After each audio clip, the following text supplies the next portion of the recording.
Hello good morning बच्चों। तो हम लोग अब पढ़ने वाले हैं सेकंड चैप्टर आज एनसीईआरटी सार संग्रह का। और सेकंड चैप्टर का नाम है जीवन की उत्पत्ति से संबंधित प्रमुख सिद्धांत एवं जैव विकास, यानी कि important principle related to the origins of life and evolutions.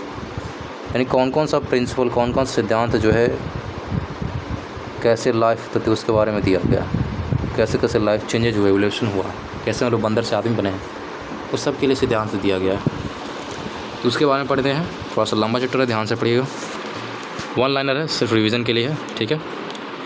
जीव विकास यानी इवोल्यूशन को सर्वप्रथम किसने परिभाषित किया था? तो परिभाषित करने का जो श्रेय जाता है वो जीन बैप्टिस्ट डी लैमार्क ने की।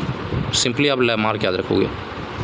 लैमार्क ने पहले जीव विकास इवोल्यूशन के बारे में किसने बताया पहली बार? तो लैमार्क ने बताया। पूरा नाम याद करना कोई ज़रूरी नहीं है, सिर्फ लैमार्क। एवोल्यूशन के बारे में पहली बार लैमार्क ने बताया भाई। वैज्ञानिकों ने आधुनिक मनुष्य का अंतिम पूर्वज किसे माना?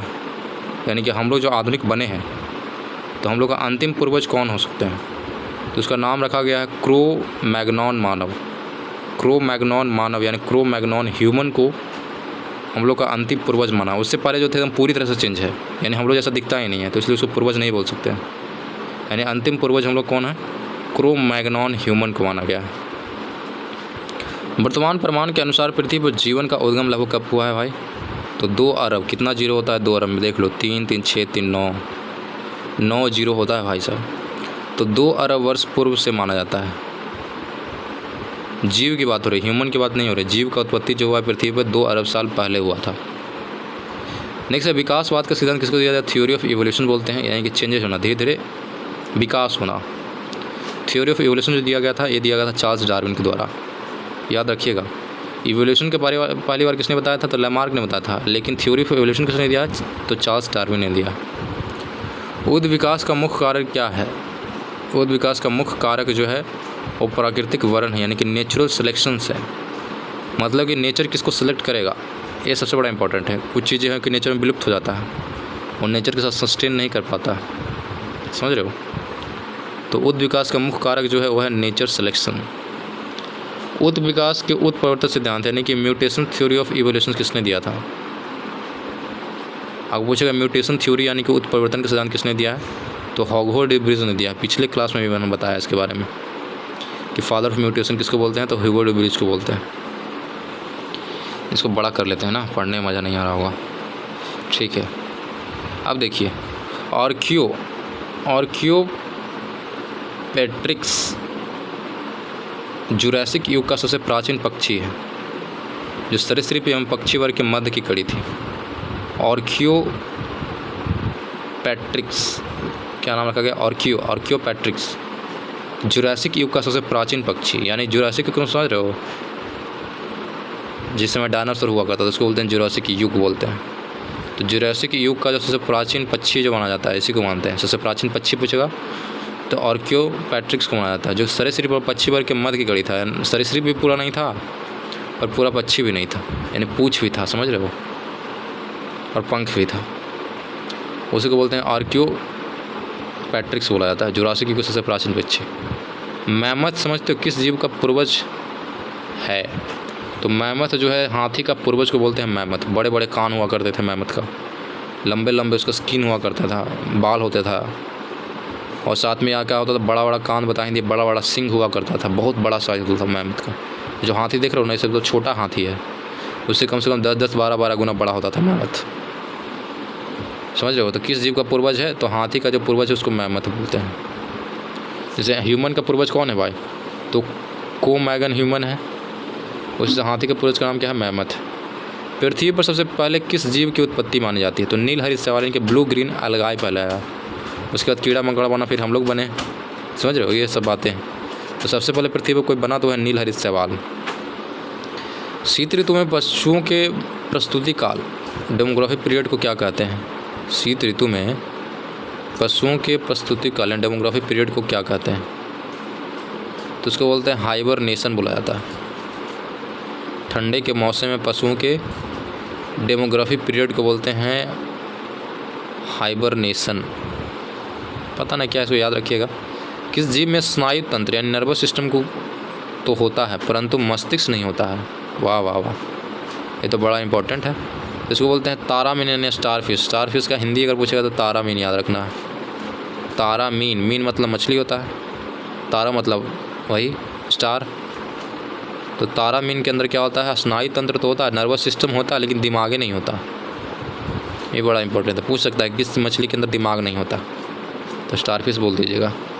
जीवाणु में किस प्रकार के राइबोसोम पाए जाते हैं, तो 70 प्रकार के राइबोसोम जीवाणु पाया जाएगा। क्यों? क्योंकि वो यूकैरियोटिक नहीं है, वो प्रोकैरियोटिक है। और जितने भी यूकैरियोटिक जीव होंगे उसके अंदर 80 प्रकार के राइबोसोम पाए जाएंगे। तो सिंपली याद रखिएगा कि बैक्टीरिया यानी जीवाणु के अंदर 70 प्रकार के राइबोसोम पाए जाएंगे 17 एज।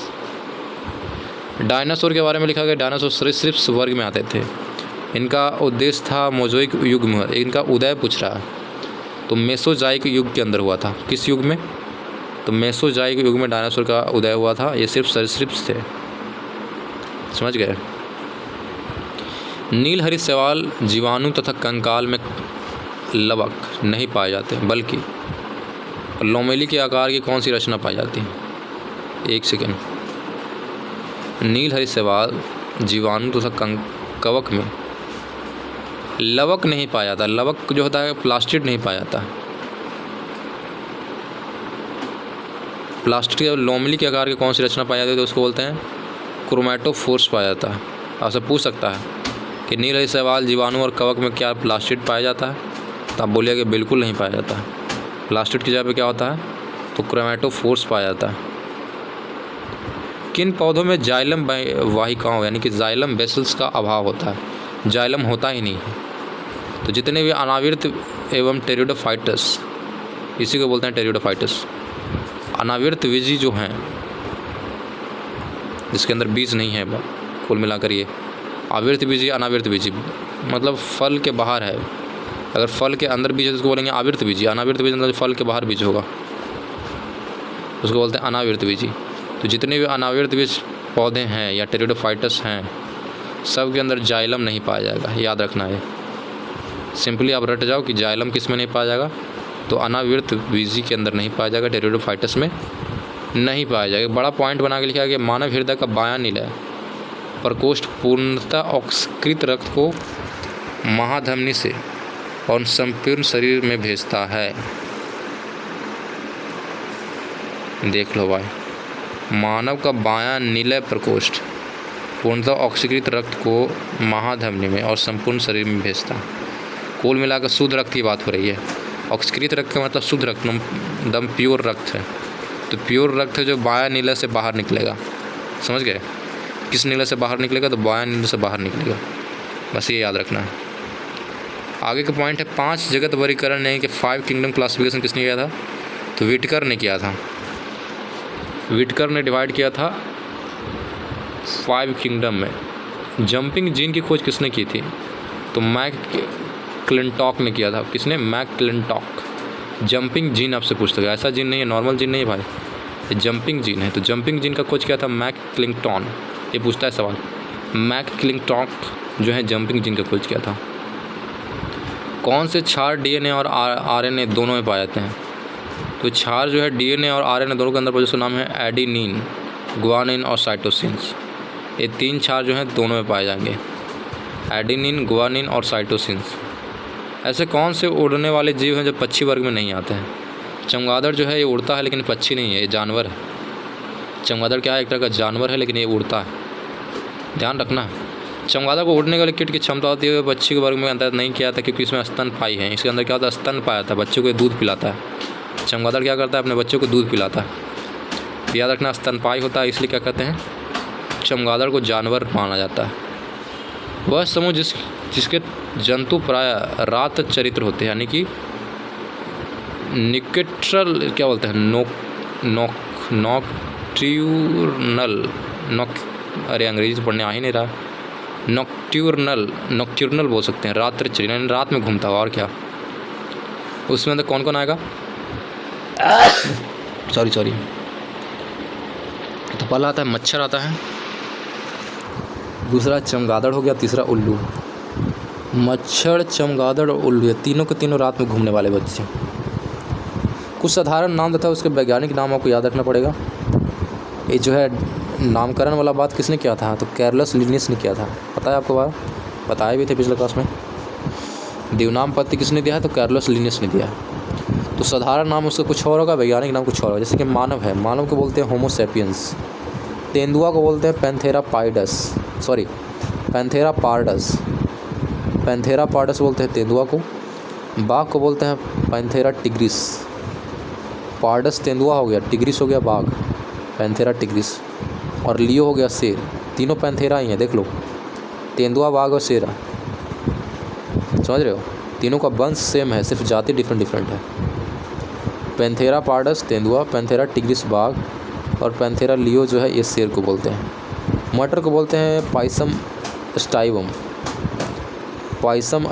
बोलते हैं मटर को। बिल्ली को बोलते हैं फेलिस कैटस। कैट तो है लेकिन कैटस है ये, फेलिस कैटस मतलब फैमिली के अंदर रहने वाला कैटस, फेलिस कैटस। मेढक को बोलते हैं राना टिग्रीना। धान को बोलते हैं ओराइजा स्टाइवा बोलते हैं धान को। सरसों को बोलते हैं ब्रेसिका कैम्पेस्ट्रिस बोलते हैं सरसों को। चना को बोलते हैं सीसर एरिएटिनम। ये सब नाम याद रखना पड़ेगा, मुँह जुबानी याद रखिएगा, रट जाइए इसको। सीसर एरिएटिनम, सीसर एरिएटिनम। गेहूँ को बोलते हैं ट्रिटिकम एस्टिवम बोलते हैं गेहूँ को। गाय को बोलते हैं बॉस इंडिकस। इंडिया में तो होता है इसलिए इसका नाम क्या है? बॉस इंडिकस है। इंडिया का बॉस गाय, बॉस इंडिकस। आम को बोलते हैं मैग्नीफेरा इंडिका। ये भी आम इंडिया में ही होता है, तो मैग्नीफेरा इंडिका। तो ये सारे नाम आपको याद रखने पड़ेंगे जो कि वैज्ञानिक नाम है। आगे देख लेते हैं प्रकाश संश्लेषण की प्रकाशिक एवं अप्रकाशिक अभिक्रिया क्लोरोप्लास्ट में कहाँ संपन्न होती है? तो क्लोरोप्लास्ट के अंदर एक पार्ट होता है ग्रेना और स्ट्रोमा। तो ग्रेना में जो होगा प्रकाशीय क्रिया होगा, और अप्रकाशिक अभिक्रिया जो होगा स्ट्रोमा के अंदर होगा। दोनों डिफरेंट पार्ट है। आपसे पूछ सकता है कि प्रकाश संश्लेषण की प्रकाशिक क्रिया कहाँ होती है? तो ग्रेना में होती है। प्रकाश संश्लेषण की अप्रकाशिक क्रिया कहाँ होती है? तो स्ट्रोमा में होती है। मोलास्का संघ के कुछ जंतुओं को नीले और हरे रंग का रक्त किसके कारण होता है? तो उसमें देखो, ब्लड तो जने लाल होना चाहिए, लेकिन मोलास्का संघ में कुछ ऐसे भी जंतु जिसका रंग नीला और हरा होता है। तो रीज़न क्या है? तो रीज़न है हीमोयास्निन के कारण।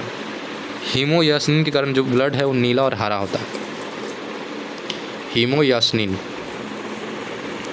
ठीक है, नेक्स्ट देख लेते हैं। तो नेक्स्ट क्या है भाई? तो नेक्स्ट है कवकों और उच्चर पादपों की जड़ों के मध्य कौन सा कार्यात्मक साहचर्य यानी कि फंक्शनल एसोसिएशंस पाया जाता है?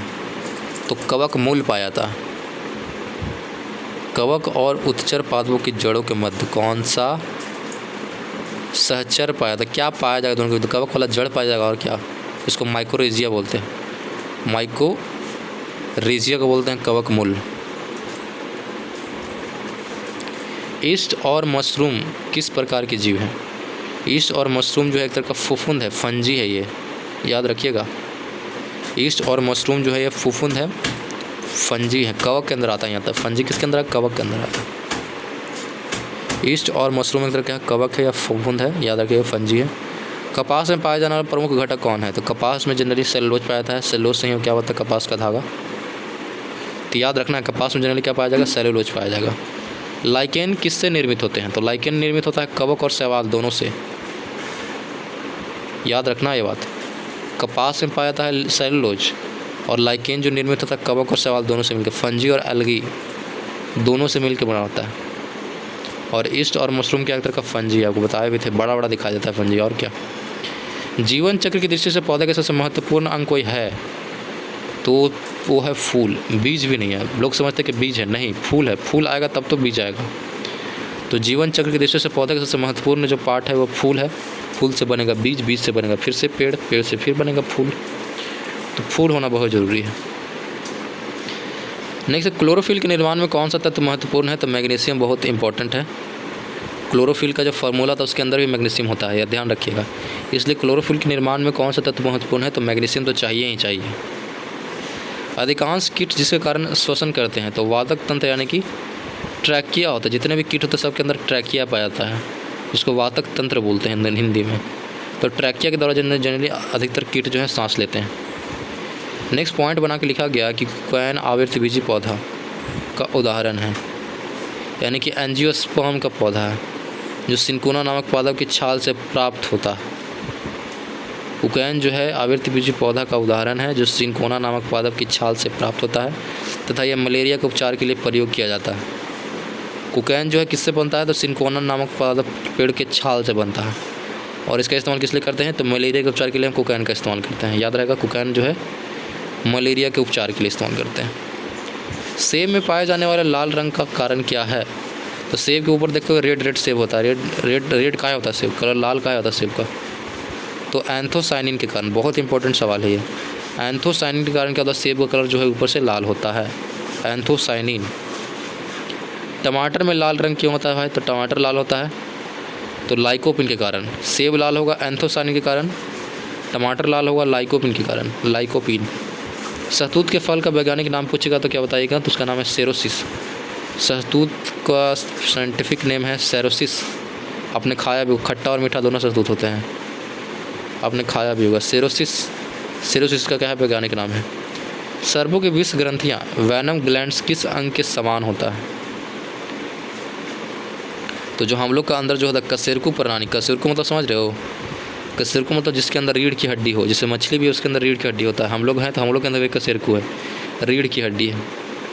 तो जितने भी कशेरुकी प्राणी हैं उनके अंदर जो लाल ग्रंथियाँ होती है, जैसे हम लोग के अंदर लाल ग्रंथियाँ हैं, उसी तरह जो सांप का जो 20 वाला ग्रंथि है वो लाल ग्रंथि ही रहता है। और डस लेता है, दूसरे के अंदर इंजेक्ट कर देता है, लोग मर जाता है, ब्लड जमने लगता है। अब ब्लड जमेगा तो ब्लड सर्कुलेशन होगा नहीं, आपका दिल रुक जाएगा, आप मर जाइएगा। तो सांप काटने से क्या होता है, जैसे इसका जो विष है, जैसे लाल ग्रंथि से उसका निकला, वैनम ग्लैंड से निकला विष, वो आपके स्किन में यानी आपके ब्लड में डाल दिया। अब ब्लड के सारे पूरे शरीर में फैलना शुरू हो जाए। ब्लड को क्या करे, वो जमाना शुरू करता है। उसका प्रॉपर्टी यही है कि ब्लड जमने लगता है, इसलिए पीड़ा होता है। दर्द क्यों करता है हम लोग काटता है सांप, तो क्योंकि वो सेल जो आपका है ब्लड का सेल वो मरने लगता है, तो जम जाएगा सेल। अब खून जम जाएगा तो आपका दिल को तो खून चाहिए धड़कने के लिए, और दिल धड़केगा ही नहीं तो आप टपक जाइएगा, दिल बंद यानी आप बंद। तो ये रीज़न है। नेक्स्ट है निपेंथिस खासियाना। क्या भाई, निपेंथिस खासियाना पीचर प्लांट जिसको बोलते हैं। नाम पौधा मुख्यतः भारत के किस राज्य में पाया जाता है, पीचर प्लांट हिंदी में उसको बोलते हैं निपेंथिस खासियाना। तो भारत के किस भाग में पाया जाता है, तो मेघालय वाले क्षेत्र में ज़्यादा पाया जाता है। मेघालय वाले क्षेत्र में बारिश तो ज़्यादा होता है, तो मेघालय वाले क्षेत्रों में ये पाया जाता है पीचर प्लांट्स। चट्टानों पर उगने वाले पौधा को क्या कहते हैं, उसको बोलते हैं सैलोविद। सैलो पर उगने वाला पेड़ पौधा को बोलते हैं सैलोविद। हिंदी में लिखा गया, अंग्रेजी में पता नहीं क्या होता है उसको बोलते हैं, लेकिन हिंदू में इसको बोलते हैं सैलोविद बोलते हैं भाई, चट्टानों पर उगने वाले पौधे को। घटपर्णी इसी को बोलते हैं, पीचर प्लांट को ही इसी को बोलते हैं निपेंथिस खासियाना। तो घटपर्णी जो है पीचर प्लांट जो है कीटभक्षी पादप है, ये कीटों को मार के खा जाता है भाई। ये पत्तियों के पर्ण फलक घट यानी घड़े के रूपांतरित होकर जाते हैं, मतलब खुला हुआ रहेगा घड़ा, जैसे कीट बैठेगा ना लॉक कर लेगा तो वो आ जाएगा, फंस जाएगा तो मर जाएगा, सब कुछ चूस के खा जाएगा। तो जो पीचर प्लांट है क्या करता है, कीट पौधों को खाता है। उसको मिट्टी और पानी से मतलब वो ज़्यादा नहीं है, उसको चाहिए खाद नहीं, उसको चाहिए कीड़ा। कौन सा प्राणी अपनी आंत में जल का संग्रहण करता है, देख लो हम लोग तो इतने बड़े ह्यूमन हैं लेकिन हम लोग आंत में पानी स्टोर नहीं करते हैं। हम लोग स्टोर करते हैं पानी कहाँ, आमाशय के अंदर, स्टमक के अंदर। लेकिन जो आंत के अंदर सबसे ज़्यादा प्राणी जो है जल संग्रहण करता है, ऊँट करता है, अपने आंत में ही पानी को स्टोरेज करना शुरू कर देता है। तो याद रखना, अपने इंस्टेंटाइन में जल का संग्रहण कौन करता है, तो ऊँट करता है।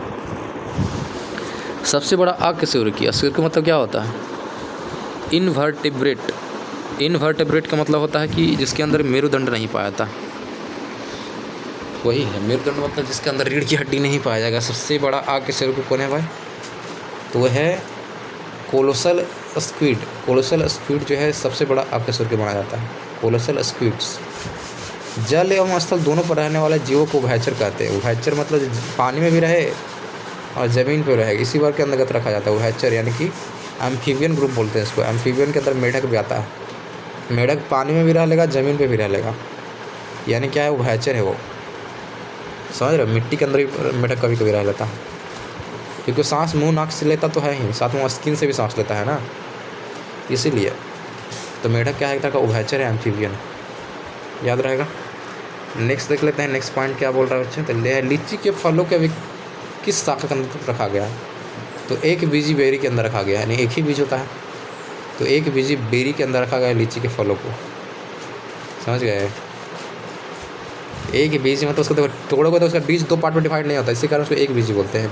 द्विबीज, जैसे मटर है, मटर क्या है? द्विबीजपत्री है, क्योंकि मटर को आप देखो तोड़ोगे तो क्या दो पार्ट में डिवाइड होता है, लेकिन लीची का जो बीज दो पार्ट में डिवाइड होगा ही नहीं, इसलिए उसको क्या कहते हैं? एक बीजी बेरी बोलते हैं।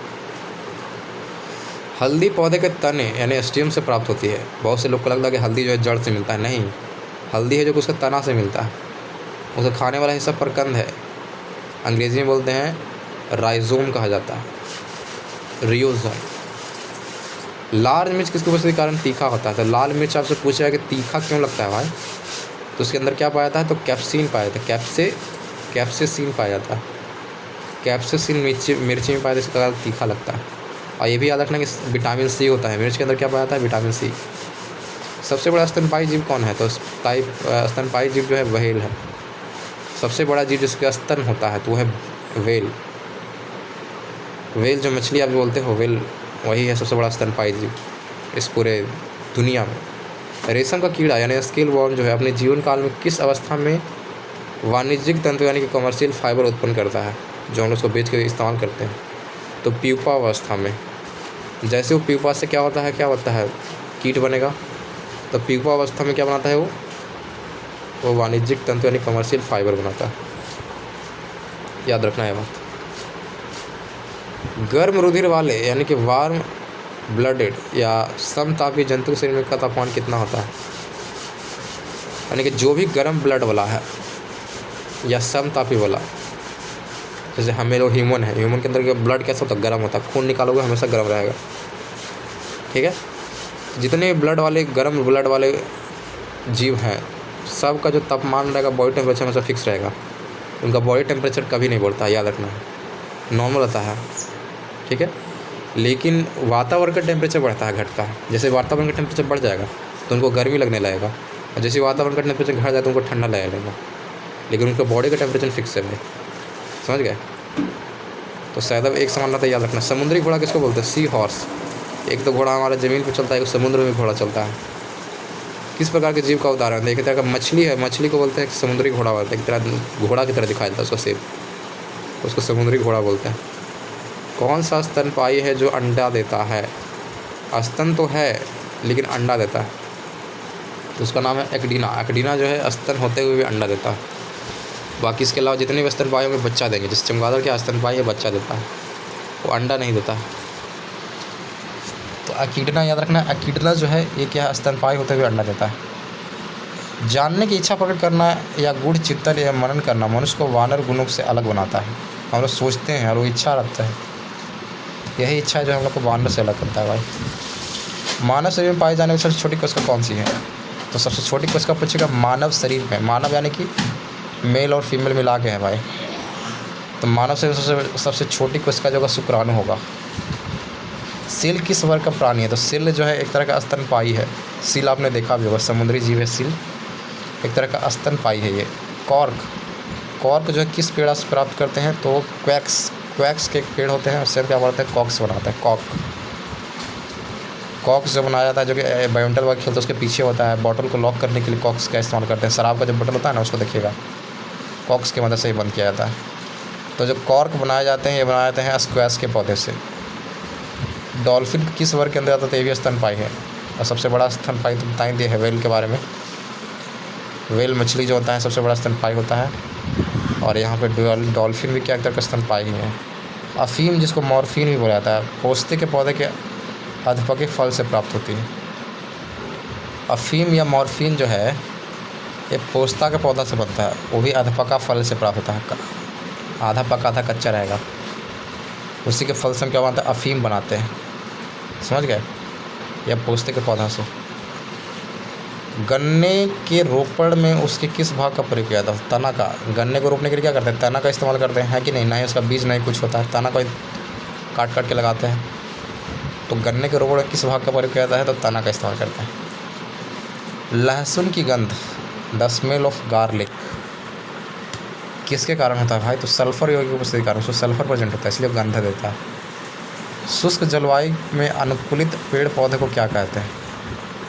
शुष्क जलवायु में ठंडे वाले, जिसको बोलते हैं मरुविद, ज़ेरोफाइट बोलते हैं। शुष्क जलवायु में अनुकूलित पेड़ पौधे को क्या बोलते हैं? शुष्क मतलब सूखा वाला हो गया ना, हो जहाँ पानी वगैरह नहीं है, उसको बोलेंगे मरुविद, बोलेंगे मरुविद, उल्टा बोल दिए। शुष्क जलवायु में अनुकूलित पेड़ पौधे को बोलते हैं मरुविद, ज़ायरोफाइट बोला जाता है। तो ये था आपका अलग सा है सेकंड चैप्टर में, एक जवाब बचा हुआ है, एक पेज देख लेते हैं, लास्ट पेज है शायद, हाँ सेकंड चैप्टर का लास्ट पेज है, ध्यान दीजिएगा क्या बोला गया है। अधिपाद यानी कि एपीफाइटस या फाइट्स अन्य पौधे पर क्यों निर्भर करते हैं? तो अधिपादक जो है कि दूसरे लत्तर वाला जो पौधा होता है, आप समझते हैं ना, हो लत्तर वत्तर जो होता है दूसरे पर डिपेंड होता है, यांत्रिक सहारा के लिए खुद को ग्रो करता है, यांत्रिक सहारा के लिए क्या होता है, उसको बोलते हैं एपीफाइट्स या अधिपादक। तो यांत्रिक सहारा के लिए क्या करते हैं, दूसरे पौधे पर डिपेंड करता है। टिक और माइट किस जीव वंश के संबंधित है? तो ये मकड़ी वंश से आता है। मकड़ी का एक वंश का नाम है टिक और एक माइट, टिक्स एंड माइट्स। जुगनू यानी कि फायर फ्लाई को अंग्रेजी में बोलते हैं, फायर फ्लाई। तो जुगनू फायर फ्लाई की चमक किस एंजाइम के कारण होती है? उसके अंदर एक एंजाइम होता है, वो हमेशा प्रोड्यूस करते रहता है, इसी कारण उसका क्या होता है, चमक होता है। तो आपसे पूछिए कि जुगनू कलर क्यों करता है भाई, चमकता क्यों है? तो उसमें एंजाइम छोड़ता है, उसका नाम है ल्यूसीफेरस। ल्यूसीफेरस के कारण जुगनू क्या होता है, चमकता है।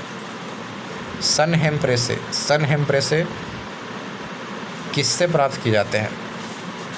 सन हेम्प्रेसे जो है ये प्राप्त किया जाता है फ्लोएम से। किससे? तो फ्लोएम से। सन हेम्प्रेसे फ्लोएम से प्राप्त किए जाते हैं। सन हेम्प्रेसे किससे? तो फ्लोएम से प्राप्त किया जाता है। लेग हीमोग्लोबिन किस में पाई जाती है? तो लेग हीमोग्लोबिन पाया जाता है लेग्यूम मूल ग्रंथियों में। लेग्यूम मूल ग्रंथि के अंदर लेग हीमोग्लोबिन पाया जाता है। डार्विन की पुस्तक on the original of species कब प्रकाशित किया गया था? तो 1859 में प्रकाशित किया गया था। 1859 में डार्विन का किताब था जिसका नाम था on the original of species. जैविक विकास के पक्ष में किस स्रोत में प्रत्यक्ष प्रमाण प्राप्त होते हैं? तो जैविक विकास के पक्ष में किस स्रोत से प्रत्यक्ष प्रमाण मिलता है? तो जीवाश्मों से जनरली ज़्यादातर पता करते हैं हम लोग कि जैव विकास के पक्ष में कैसे कैसे विकास हुआ है हम लोग का। जैसे मैक्सिमम चीज़ जो हम लोग को मिलता है एवोल्यूशन के बारे में, जैव विकास के बारे में, तो वह जीवाश्मों से हम लोग को पता चलता है। जीवों के उद्विकास यानी इवोल्यूशंस के संदर्भ में कौन सा अनुक्रमण सही है? तो सलामेंडर, अजगर, कंगारू। सलामेंडर से बना अजगर, अजगर से फिर कंगारू, इस तरह से उद्विकास एवोल्यूशंस हुआ। तो ये अनुक्रमण सही है, पता नहीं, याद रखिएगा इसको, सलामेंडर, अजगर, कंगारू। किन कशेरुकी जीवों के कंकाल पूर्णतः अनुपस्थित होते हैं? किन कशेरुकी जीवों में कंकाल पूर्णतः उपस्थित? सरीसृप जितना भी होगा उसमें अपना कंकाल देखा है, होता है नहीं होता? सांप के अंदर कंकाल होता है नहीं होता? जितने भी सरीसृप्स हैं, रेप्टाइल है, उसके अंदर कंकाल होगा ही नहीं। कॉकरोच और सिल्वर फिश में किन प्रकार के परिशिष्टन तंत्र पाया जाता है? कॉकरोच और सिल्वर फिश, तो कॉकरोच और सिल्वर फिश के अंदर जो है सर्कुलेटरी सिस्टम जो पाया जाता है वो खुला रहता है, ओपन रहता है। आपसे पूछेगा कि कॉकरोच और सिल्वर फिश के अंदर ओपन सर्कुलेटरी सिस्टम रहता है, खुला परिसंचरण तंत्र। स्तनपायी भ्रूण में उत्सर्जित उत्पादन किसके द्वारा बाहर उत्सर्जित किया जाता है? तो अपरा के द्वारा। स्तनपायी भ्रूण के उत्सर्जयी पदार्थ, देखो पेट में बच्चा है तो बच्चा भी तो कुछ उत्सर्जयी पदार्थ निकालेगा, तो अपरा यानी कि प्लेजेंटा के द्वारा बाहर निकाल देगा वो बॉडी से। प्लेजेंटा यानी अपरा के सहारे से क्या करेगा, उत्सर्जित पदार्थ को बाहर निकालेगा। चमगादड़ कैसा प्राणी है? तो एक क्या नियत तापी प्राणी है, यानी कि वार्म ब्लडेड है। स्तनपायी है तो क्या होगा, खून तो गर्म होगा ही। विज्ञान की पैलियोंटोलॉजी नामक शाखा के अंतर्गत जीवाश्मों का अध्ययन किया जाता है। विज्ञान की पैलियोंटोलॉजी नामक शाखा के अंतर्गत फॉसिल यानी जीवाश्म का अध्ययन किया जाता है। याद रखिएगा, पैलियोंटोलॉजी प्लांट से रिलेटेड लग रहा है तो पैलियोंटोलॉजी के अंदर क्या पढ़ते हैं, जीवाश्मों के अध्ययन, पैलियोंटोलॉजी। सबसे बड़ा पक्षी जो तेज़ गति से दौड़ सकता है वो कौन है भाई? तो शुतुरमुर्ग है, ऑस्ट्रिच जिसको बोलते हैं, सबसे बड़ा पक्षी है जो कि बहुत तेज़ दौड़ता है। नमक युक्त मिट्टी में उगने वाले पौधे को क्या बोलते हैं? उसको बोलते हैं हेलोफाइटस। यानी समुद्री किनारे पर पाया जा सकता है ये हेलोफाइटस। ये नमक युक्त मिट्टी में उगता है, तो हेलोफाइटस का एग्जाम्पल है। एंड अमीबा हिस्टोलिटिका नामक परजीवी मानव के किस अंग में पाया जाता है? तो हमारे आंत में पाया जाता है। एंड अमीबा हिस्टोलिटिका जो है एक तरह का परजीवी है जो कि खुद अपना भोजन हम लोग पर डिपेंड करके खाता है, तो हमारे आंत में पाया जाता है ये। लिग्निन नामक पदार्थ जमा रहता है तो जाइलम उत्तक पर। लिग्निन नामक पदार्थ जो जमा रहेगा तो जाइलम उत्तक के ऊपर चिपका रहेगा लिग्निन। डीएनए संश्लेषण तथा हिस्टोन प्रोटीन कोशिका चक्र के किस प्रभाव में बनता है? तो डीएनए संश्लेषण तथा हिस्टोन प्रोटीन के कोशिका चक्र किस प्रभाव में? तो इस प्रवस्था में पड़ता है। एक फेज होता है, तो इस फेज के अंदर क्या होता है? डीएनए संश्लेषण होता है, साथ में हिस्टोन प्रोटीन का निर्माण होता है। समझ रहे? पॉइंट करके लिखा गया कि सीप हो गया, घेंघा घोंघा, स्क्विड, कौड़ी, ऑक्टोपस, कटल फिश आदि मोलास्का संघ के ग्रुप के हैं। फाइलम मोलास्का ग्रुप के अंदर ही आता है। समझ गए? सीप हो गया, घोंघा हो गया, स्क्विड्स हो गया, कौड़ी हो गया, ऑक्टोपस हो गया, कटल फिश हो गया, ये सब के सब मोलास्का के ग्रुप में आएंगे। ठीक है। डूबती हुई मृत्यु का पता लगाने के लिए किस जीव का महत्व है? तो डाइटम। डूबने से हुई मृत्यु का पता लगाने के लिए अगर किसी व्यक्ति या किसी जीव का डूबने से मृत्यु हुआ तो उसके लिए किस जीव का इस्तेमाल करेंगे? तो डाइटम का इस्तेमाल करते हैं। किस जीव का महत्व है? तो डाइटम का बहुत बड़ा रोल है। डाइटम। पपीते का पीला रंग किसके कारण होता है? तो पपीता पीला होता है करिका जेनिथन। ओके, करिका जेनिथन के कारण क्या होता है? पपीता का रंग पीला होता है। करिका जेनिथन के कारण क्या होता है? पीले रंग किसके कारण? पपीता का पीला रंग करिका जेनिथन के कारण। पौधे के किस भाग में हल्दी प्राप्त होती है? तो अभी बताए हैं तना से प्राप्त होता है। किस शैवाल से आयोडीन का निर्माण होता है? इससे पहले बताए हैं नहीं। तो शैवाल याद रखिए, उसका नाम है लेमिनेरिया नामक शैवाल होता है जो कि भूरी शैवाल उसको बोलते हैं। इससे आयोडीन मिलता है। लेमिनेरिया शैवाल से क्या पता कर सकते हो, ज्ञान प्राप्त कर सकते हो? तो आप प्राप्त कर सकते हैं आयोडीन। इसको हिंदी में भूरी शैवाल ही बोलते हैं। ये जीवाणु जो वायुमंडलीय नाइट्रोजन को नाइट्रोजन यौगिक में परिवर्तन करते हैं उसको क्या कहते हैं? तो उसको बोलते हैं नाइट्रोजन स्थिरकारी जीवाणु, यानी कि नाइट्रोजन फिक्सी बैक्टीरिया बोलते हैं। वायुमंडल में जो नाइट्रोजन है ना उसको नाइट्रोजन यौगिक में कन्वर्ट कर देगा और पेड़ पौधे को अंदर स्टोर करवा देगा। इसको बोलते हैं नाइट्रोजन फिक्सी बैक्टीरिया। अधिक नमक वाले अचार में जीवाणु जीवित क्यों नहीं रह पाते? उसमें बैक्टीरिया क्यों नहीं पनपता अधिक नमक वाले में? क्योंकि ये जीव द्रव कुंचन होकर मर जाते हैं। जीव द्रव कुंचन होकर क्या होता है? मर जाता है। बैक्टीरिया के अंदर जब जीव द्रव होगा बाहर निकलना शुरू हो जाएगा, क्योंकि बाहर क्या है? नमक है। तो नमक बाहर है तो उससे क्या होगा? खुद ब खुद मर जाएगा, बाहर उसका पानी निकल जाएगा। जीव द्रव कुंचित होकर मर जाते हैं। कुंचित मतलब बाहर निकलना। कवक कोशिकाओं में संचित होने वाले खाद्य पदार्थ कौन सा है? कवक कोशिकाओं में संचित होने वाला खाद्य पदार्थ तो ग्लाइकोजन होता है। कवक कोशिका है उसके अंदर ग्लाइकोजन के रूप में क्या होता है? खाद्य होता है। ग्लाइकोजन नहीं है, ग्लाइकोजन है। तालाबों और कुओं ने किस जंतु को छोड़ने से मच्छरों का नियंत्रण करने में मदद मिलती है? तो आप तालाब या कुआं है तो उसके अंदर एक मछली डाल दीजिए। मछली का नाम है गैबूसिया फिश। गैबूसिया फिश जो होता है ना, ये सारे मच्छर के अंडे को खा जाता है। तो तालाब और कुआं के अंदर आप ये मछली डाल दीजिए, गैबूसिया फिश को डाल दीजिए, आपको मच्छर नहीं होने देगा। बिस्फेनॉल ए BPA क्या है? तो खाद्य संश्लेषित सामग्री के विकास के लिए प्रयोग में लाया जाने वाला एक रसायन है। बिस्फेनॉल जो है खाद्य संश्लेषण सामग्री के विकास के लिए प्रयोग में लाया जाने वाला रसायन। बिस्फेनॉल ए यानी खाद्य पदार्थ को संरक्षित करने के लिए होगा। और क्या? बिस्फेनॉल ए याद रखिएगा। मृदा के प्रयोग के बिना केवल खनिज युक्त सहायता से पौधे को उगाने की विधि को हाइड्रोपोनिक्स बोलते हैं। 3 बार पढ़ा चुके इसको। प्रतिजैविक यानी कि एंटीबायोटिक्स मुख्यतः किससे प्राप्त किया जाता है? तो जीवाणुओं से। याद रखना, जितने भी एंटीबायोटिक बनते हैं वो सब के सब बैक्टीरिया से प्राप्त होते हैं। ईस्ट कोशिका में कौन सा मुख्य विकर यानी कि एंजाइम उपस्थित है? विकर यानी इसको एंजाइम बोलते हैं, हिंदी में विकर बोला जाता है। ईस्ट कोशिका में कौन सा एंजाइम पाया जाता है? तो ये जाइमेस पाया जाता है। कौन सा? एंजाइम का नाम है जाइमेस। ईस्ट कोशिका में क्या पाया जाएगा? तो जाइमेस एंजाइम पाया जाएगा। एक ही जीन 2 या 2 से अधिक विभिन्न लक्षणों को एक साथ नियंत्रित करते हैं, तो इसे क्या कहा था? इसे बहुप्रभाविता का नियम बोलते हैं। एक जीन जो है डिफरेंट लक्षण को क्या करेगा? कंट्रोल करेगा, तो इसको बोलते हैं बहुप्रभाविता का नियम बोला जाता है। नेक्स्ट है कि क्यूसीन अथवा कुनैन किसकी छाल से प्राप्त होता है?